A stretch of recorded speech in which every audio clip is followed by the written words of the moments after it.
Tere päevast, lugupeetud haridusrahvas! Mul on hea meel teid tervitada Iduedu festivalil. Minu nimi on Sergei ja mul on füüsikaõpetaja. Tervist, minu nimi on Eleonora ja mina olen keemik.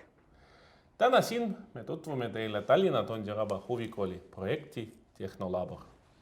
Antud projekt sai alguse 2019. aastal septembril.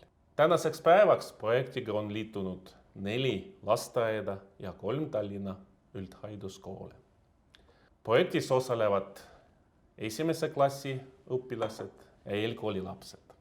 Projekti raames õpilased osalevad järgmistest õppeainetes.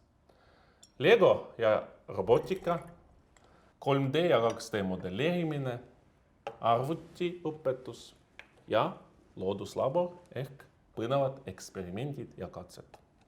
Üks katse toimub siin praegu laua peale.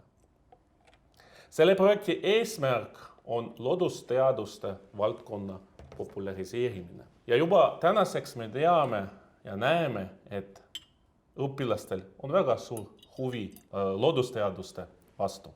Tehnolabori projekti raames meil on väga huvitav aine, põnevad eksperimendid.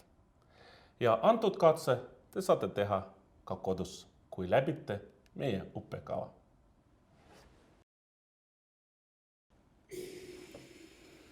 Tere tulemast Tehnolabori projekti!